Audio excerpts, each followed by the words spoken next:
Россияга барса эле асмандан жамгыр болуп доллар жаап аткандай 11-де өткөн балдар паспорт алары менен кетип калып атышат. Ата энеси жиберип атат, ойлонбой туруп эле. Кыргызстанддар ар 3 ай сайын 6 миңден төлөп, ушинтип патент төлөшөт экен. Кичинекей эле мындай мыйзамды бузса, сразу кара тизмеге кирип, уже Россияга кире албайт экен. Капиталдын жүрүшү Россиядан биздин балдарыбыз Кыргызстанга акчаны өткөзүш үчүн ал жерде да чектөө бар. Эми бул деген эми таможня союзга кошулганыңар кайсы, эми ушинтип элиңерде эмне кылганыңар кайсы? Ушуну бийлик башындагылар чечип берсе ушунча. Bir комиссия түзүп туруп эле ошол Россиянын эң чоң шаарларында иштеп аткан биздин жарандардын абалы жөнүндөгү маселени bir сыйра барып көрүп келиш керек. Ушул бир сүйлөм менен биз миңдеген мигранттарыбызды ушундай бир кабатырлануусуна чектеп коет элек. Мына ошого маселелерди дагы иштебей атканы абдан өкүндүрөт. 3 региондун губернаторлору токтом чыгарыптыр.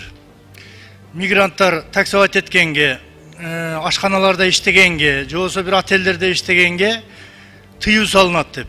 Россияга барса эле асмандан жамгыр болуп доллар жаап аткандай 11-де өткөн балдар паспорт алары менен кетип калып атышат. Ата энеси жиберип атат, ойлонбой туруп эле. Бирок адебиз бу дебиз 6 айдын ичинде өткөн жылы наркотикалык заттарды таратты, сатты, даярдады деп туруп 201 бала кармалыптыр. Алар эмне ошол бизнесте жүрөт дейсизби? Болгону жумасына 10 миң рубльдан 15 миң рубльдан беребиз деген кулактандырууларды окуп алып туруп, анан кийин шылуундардын торунда илинип калып, байкош балдарга убал эле болуп атат. Буга өзүбүз да күнөөлүүбүз. Ата энелер дагы жардам бербейт, түшүндүрбөйт. Бул жакта бизде системада жок. Ошон үчүн мигранттардын укуктуу аң сезимин даярдоо боюнча бир системаны ойлонуп табыш керек. Биз да качканга даярбыз. Керек болсо волонтерлорду тарталы. Ушул багытта иштейли. 201 баланын тагдыры 6 айлык. Андан бери да канча болду бир жараткан билет. 3 региондун губернаторлору токтом чыгарыптыр. Мигранттар таксовать эткенге, ашканаларда иштегенге, же болбосо бир отелдерде иштегенге тыюу салынат деп. Жалаң гана курулуш тармагында гана иштегенге уруксат депчи. Бул Калужский область, Ханты-Мансийский автономный округ жана Тюменский область. Губернаторлор өздөрүнүн токтому менен эле ошол мигранттардын иштөөсүнө бөгөт коюп атат. Ачыгын айтканда, ушул боюнча бир тереңирээк азыр Адахам Кимсанбаевич туура айтты, мамлекеттик орустардын думасы менен жогорку кеңештин ортосунда бир комиссия түзүп катуураак иштебесек, анда биздин таможня союзда турганыбыз бекерден бекер эле болуп атат. Анан жана Москва регионунда иштегендер болсо, жана медициналык жана башка документтерин тууралаш үчүн Сахарова деген жерге 100 километрден алыс жерге эртең менен барып, кечке кезек күтүп, орус тили боюнча сертификаттарын, медициналык кагаздарын алып атышат. А орус тилинен алган сертификаттарын кайрадан эле полициялар текшерип, жарайбы, жарабайбы деп өздөрүнчө экзамен алып, жанагы мыйзамдуу түрдө алынган сертификаттарын кайрадан алып коюп атышат. Ушул боюнча мындай катуураак киришип койсок, бир протоколдук тапшырмаларды берип, бир оперативдүү түрдө. Мына Россияда ушул мыйзам, жаңы мыйзам аркылуу бир топ мигранттарга орчундуктар жаратылды. Миңден ашык киши катар менен турушат да, медосмотр өтүш үчүн. Медосмотр 6 миң рубль турат. 3 квартал сайын, мындай квартал сайын сен ошого медосмотр өтүш керексиң. Эми урматтуу төрага, сиз дагы мына иш сапарга баратасыз, буюрса ошол теманы көтөрсөңүз жакшы болот эле. Анан президенттин өкүлүнө, президент дагы биздин президентке, Россиялык президентке ушул кайрылса, себеби ачык эле сүйлөш керекпиз. Же таптакыр мигранттар тияктан кетиш керекпи? Же кандай болот? Себеби бул мыйзам менен чындыгында проблемалар бир топ эле пайда болду. Же алар Россиялык жаранды алыш керекпи? Же давайте анда жарандылык боюнча сүйлөшөлү, эки атылдык боюнча, ушундай эки жарандылык боюнча макулдашууну түзөлү.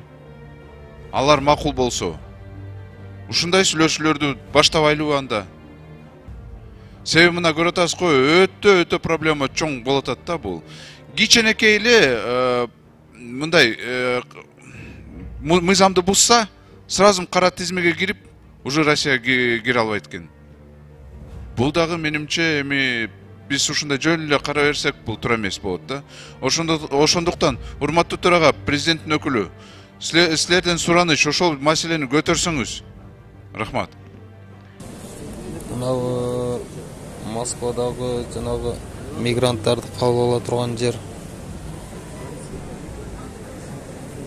Азыр болсо кыргызстандыктарды дагы ар 3 ай сайын патент төлөй турган кылып коюптур. Мурда кыргызстандыктар патент төлөчү эмес экен, таможня союзга кошулган үчүнчө. Азыр болсо ушундай өкмөт башчысы, президенти ушундай мыйзам кабыл алып, ушундай киргизип коюптур. Кыргызстандыктар ар 3 ай сайын 6 миңден төлөп, ушинтип патент төлөшөт экен. Мурда кыргызстандыктар төлөчү эмес экен, только таможня союзга кошулгандар төлөчү эмес экен да. Мына ошол жогорку кеңеш менен мамлекеттик думанын ортосунда биргелешкен деп түзөбүзбү? Же жогорку кеңештин бир тараптуу кылып түзөбүзбү? Бир комиссия түзүп туруп эле ошол Россиянын эң чоң шаарларында иштеп аткан биздин жарандардын абалы жөнүндөгү маселени бир сыйра барып көрүп келиш керек. Себеби ал жерде аябай момундай социалдык маселе толуп турат. Мүмкүн ага тышкы иштер министрлигин, эмгек министрлигин кошо киргизип туруп анан барып жеринен изилдеп келип, анан тийиштүү мыйзамдарга биз маселени коюшубуз керек. Мен Дастан Далабаевичке кошулам пикирине. Эгерде ошондой болуп атса, мына жакынкы мезгилде жарыялашты 1 миллион 200 миңге жакын кыргыз жараны ал жакта иштеп атат. Анда биз кош жарандуулук жөнүндө маселени коюшубуз керек болот.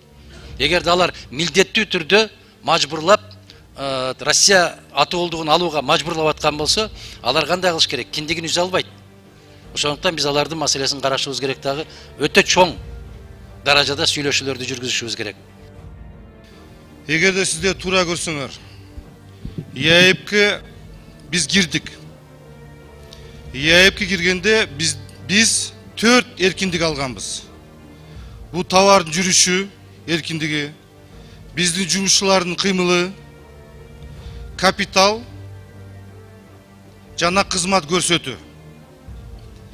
Мына бизде, урматтуу коллегалар, мен сиздерге эмне үчүн муну айтып кеттим? ЕАЭПтин алкагында келишимдер бир сыра карап койсок. Товардын жүрүшү, кече мына Казакстандын биздин ишкерлер проблема болду. Жумушчулардын күчүнүн кыймылы. Мына азыр Дастан Далабаевич айтып кетти, медицинский осмотр өтүш керек, же андай ушул бир шылтоолор менен бизге чектөө болуп атат. Капиталдын